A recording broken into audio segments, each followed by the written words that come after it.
Class is in session, but today's lesson is a total bloodbath. We are breaking down Starfleet Academy Episode 7, Let's Away, and things just got incredibly dark. From the reveals of Tarima's traumatic past to the realization that the Miyazaki rescue drill was actually a Fury-led ambush, this episode threw the needs of the many right out the airlock. The ending left us with a haunting question. Did Chancellor Nala just trade the lives of an entire crew while sacrificing her son? And who are the real villains? The Furies or the system that created them? Grab your pads and let's dive deep, baby, into the breakdown. Let's engage. Oh, child. Oh, yeah, today's title. You want to break that down for us? Come, let's away. I purposely did not do any research to try to see, okay, is my thinking correct or is it not? I'm going to be 100% authentic and only give my opinion about what I think this title means to me after watching this amazing episode. Come, let's away just brings me to their Latin phrase, ad astra per aspera, to the stars through the hardships. That is what I got from this title, Come Let's Away, because my God, by the end of it,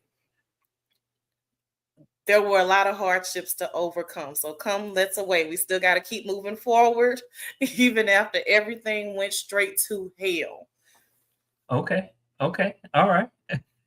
I'm here with it. I ain't gonna lie, I had to look that one up. You looked up the title? I did. Look, I'm okay. If I'm completely off base, I'm fine with it. But it's just the meaning that it had for me after watching this episode. This was a very emotional episode. It really was. And probably one of the best ones of the season. I really enjoyed it. That's high praise from you. That's high praise. Yeah. All right, let's get into it. So Tarima reveals a traumatic past involving her abilities and her father. How does this change your perspective on her character? And do you think Caleb was right to be upset about her going into his head earlier in the episode? Okay. To be fair, I can take Tarima or leave her as a character. At times, I'm not gonna lie. I hate to Corey this out, but like seriously, I love the idea of her character, right? And it's not that the acting is bad, because it is not. I don't know what it is that's just mildly off-putting. So I'm gonna just premise it with that first. Before I say I don't think very much when it comes to Tarima. And I know that's bad. But to be fair, I'm intrigued by the idea of the Betazoids. I'll say that. You know, sitting here cracking up, and I'm so serious. Not being empathetic to that degree. That I could literally take off my father's eye. That's strong. So it made me empathize with her just a bit, but again, the character is just I don't know. It's something that's just not connecting with me. But moving on to a more hey Sergio, to a more palatable topic. Caleb, I understood completely his frustration with her going into his head. I know she didn't do it purposely, but I understood. I feel like his reaction was an authentic one, as it should be. Now, once he's had the time to process it and get through it, okay, understandable. But I feel like his reaction was valid. So I was laughing because I think the very first time that I saw her, I was just like, there's something about her that's just not vibing for me. And I held it in because I didn't want to be that one, because I'm always the one to be like, I don't like her. I don't know what it is, but it's something. I don't know. Maybe it's a space between her eyes. I don't know. But again, acting is not bad. It's not that. It's just something that's a little off. I don't know. But again, love the ideas of the betazoids and the empaths and all of that. Yeah. But as it relates to Caleb, I'm there with you. I did think I don't know. I guess it's because for me, while I understand his trauma, I don't understand how deep his trauma is to have reacted in the way that he reacted.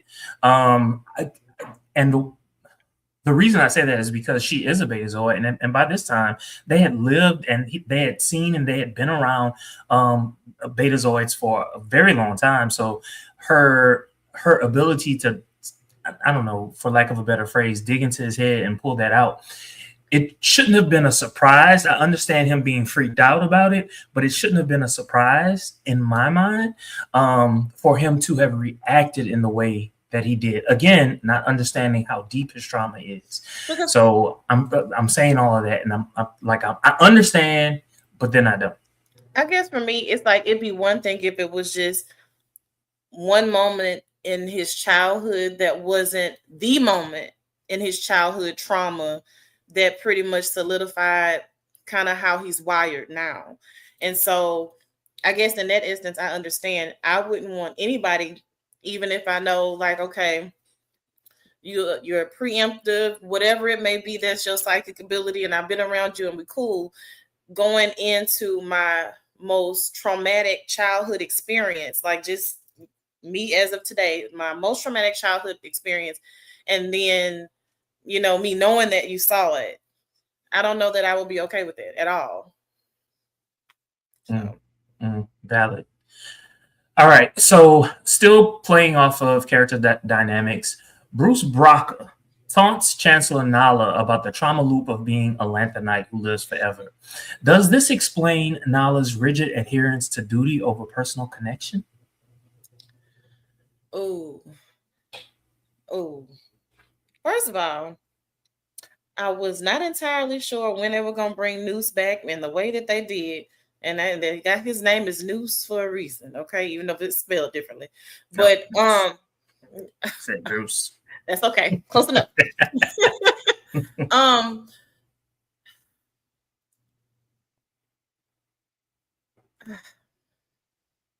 First of all, he ate Nala up. Let's start there.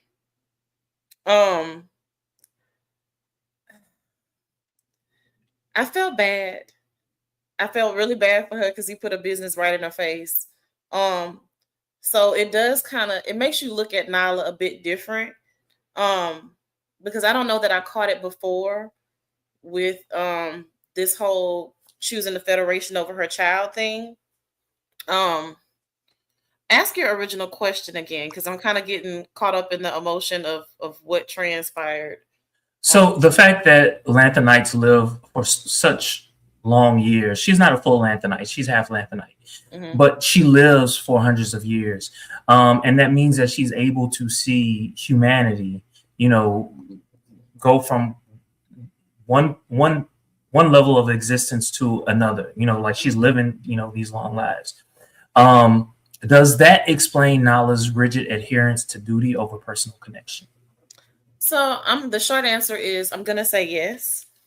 And it may make her seem like a bit of a jerk, but yes, because I couldn't imagine being around for eons. You see a lot. And so that'll take it right back to Spock's quote, the needs of the many outweigh the needs of the few or the one. And so in that essence, I do understand her adherence to duty over a personal relationship. Now, many of us would not have been able to do that. But again, her very existence, like you said, being a Lathanite, you're around for a very long time. So you're able to put things into a different perspective. So I guess that could be a blessing and a burden. And New said as much to her. So for me, this is what I got out of it.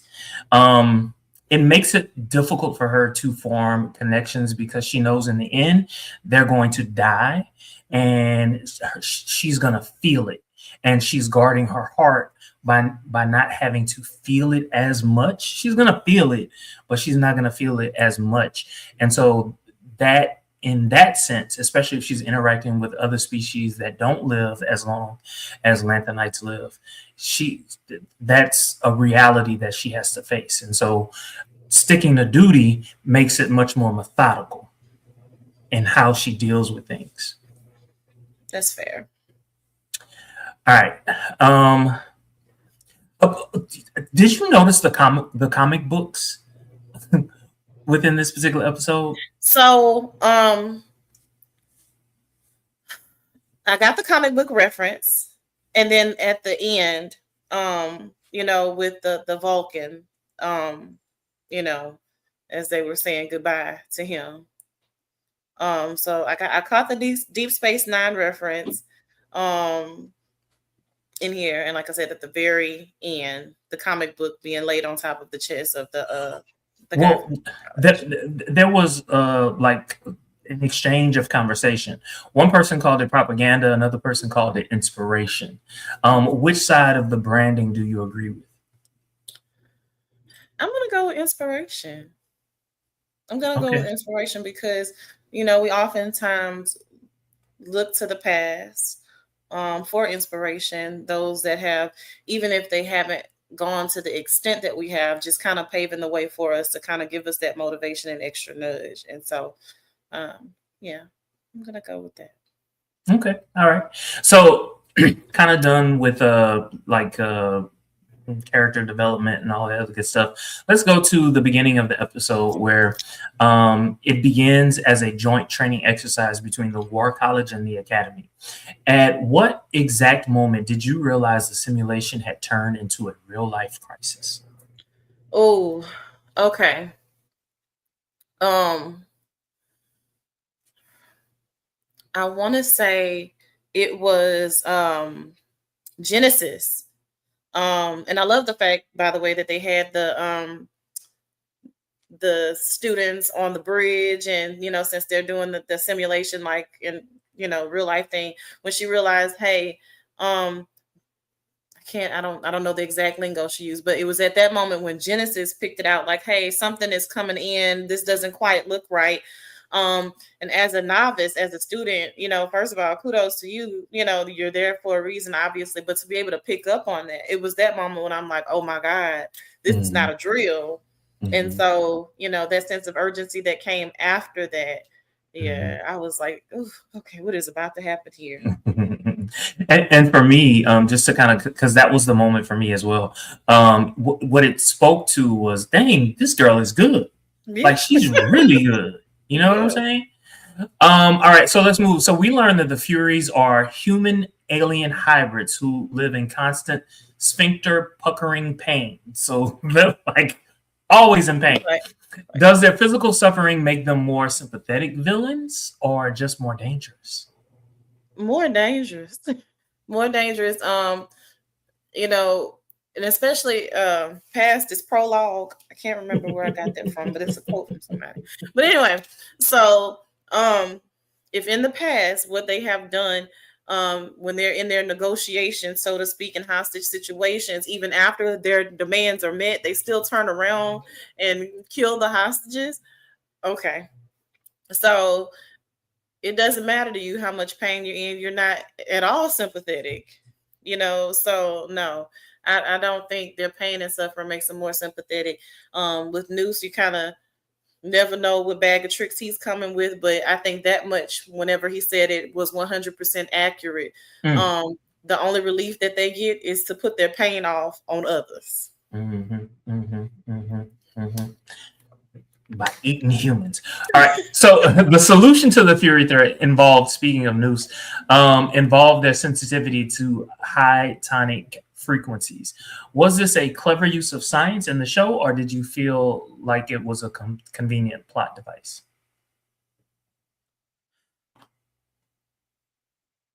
I think it was a clever use of science, and a great way to weave in some importance for Tarima.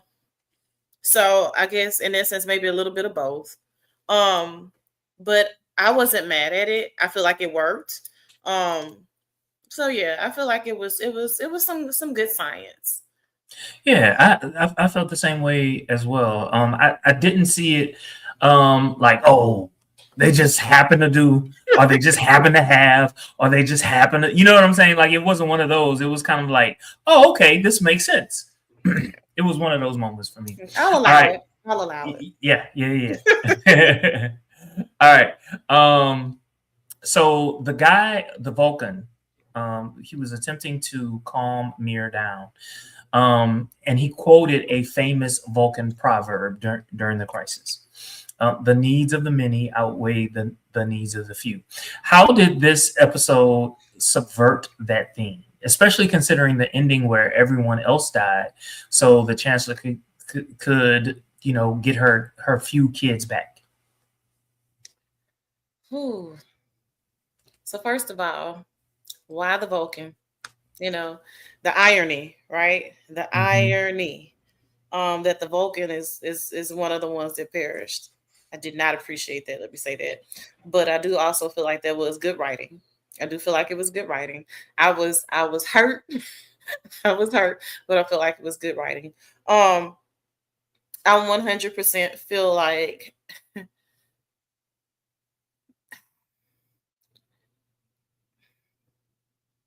this was kind of juxtaposed. Um, well, not really, because they did get rid of the problem. It was neutralized in essence. Um, but I don't. I guess I'm not as upset with Nala. I guess in the end, this was her call, but this wasn't her idea to bring in Noose and all of that. So it wasn't 100% on her. Um, I I would not want to be in her position to make that kind of call, but I guess she kind of gets a little bit of an out because she didn't arrive at the decision on her own. She would have never opted to just bring him in because she kind of knows what comes along with that territory. Um, and I don't know that we got an actual body count of people that perished that day. And so really, was it the many that perished or was it the few? And so that's kind of like one of the few holes haha, that weren't really explained in this episode for me. So I guess I'm kind of going back and forth because I'm kind of processing it in my head now because I realized, okay, we saw the Vulcan, we saw the la, la, la, la, la. Not the professor, not a professor. Well, I guess we can call him professor that went along the Miyazaki as part of the training course that gave himself up to save the kids. Yeah, the guy from the War College. Yes. And so in essence, again, that's going into the quote because he sacrificed himself so the other kids, so the kids would have a chance. And so I don't know that it completely went against him because I don't know the body count versus how many were saved. All right. So Captain Nala, as you said earlier, is forced to negotiate with Noose Braka. Was Nala too desperate, given everything that you just said, or was there truly no other choice given the window provided by the Furies?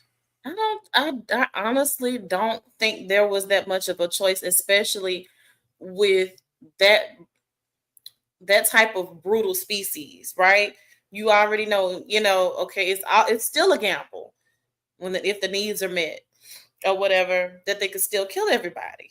So, what was it, like a 5-hour window or something like that? And in essence, that's not a ton of time. And so I think they were given an impossible set of circumstances. And so I feel like they just kind of did the best that they could. I mean, okay. So using the Miyazaki's experimental drive to drop the jamming field was a high-risk move. Given the ship's history of mechanical failure, was this a brilliant tactical maneuver or reckless endangerment of the cadets? Again, impossible set of circumstances. It was reckless, but more on the side of a Hail Mary. What else can you do? Because the whole situation is reckless. It's not like, what else can you come up with on the fly? Oh, wait. Hold on. Let me back up. Are we talking about the training simulation altogether, or once they were in imminent danger? Okay. Gotcha. Okay, well, never mind. Because I was about to say, maybe they shouldn't have just been doing this training at all on the midwife and really going nowhere near mechanical failure. Is it even safe for training? Well, they said earlier that many scans. They've been in the area, all that other good stuff. So they felt comfortable enough. Sending the cadets to that particular area. All right, so it turns out that the Furies and the Venari Raal were working together the whole time. Did you see the betrayal coming, or were you as blindsided as the Athena crew? I did not foresee the plot twist of them working together, simply because they sought Noose out. Mm-hmm. And so perhaps Noose is way more intelligent than people give him for, particularly Nala. Okay, all right. So I didn't. Honestly, I think she knows just how smart he is. You remember she called him a sociopath. So typically sociopaths are, pretty intelligent. So she knows he's intelligent. She just didn't know what trick he would have, up his sleeve. And so as much like something doesn't feel right. Like she knew something was off. I did not see the two of them working together though. Like I said, simply because they sought him out versus him and coming and offering his support conveniently. Your boy is playing chess. He ain't playing checkers. They better grab a queen. All right. With the Sargosa ransacked and the Federation supply lines compromised, the episode ends on a dark note. How do you think the bureaucratic chlamydia will affect the Academy's reputation in the next episode? They're gonna need some treatment. They're gonna need some aggressive treatment to counteract the bureaucratic chlamydia. Okay. I don't think one dose is gonna do it. It's gonna have to be something really aggressive and ongoing. Aggressive and ongoing. Yeah. Y'all got a lot going on, Starfleet. This is, now we're endangering kids. These bargaining chips just not working. Got to make these hard phone calls, and then, just the mental state of these children after the fact. Mm-hmm. Yeah, I don't think the one or two pills is gonna do it. I don't think so. I got you. Mayfair to 10. How did you rate this particular episode? This episode was a 9.5 for me. What? Yes. Oh, yes. Do tell. So, okay. Whew. All right. So the science, the threats of danger, the visual effects, the acting, the ability to make me literally feel emotionally connected. So first of all, obviously most of what is put in front of us is the Starfleet Academy cadets. We see the War College, they come in, but we have more of a connection with the Starfleet Academy cadets. But whenever the Vulcan was killed, I genuinely felt something. I felt horrible. I was upset. I didn't like it, but I also felt like this is good television.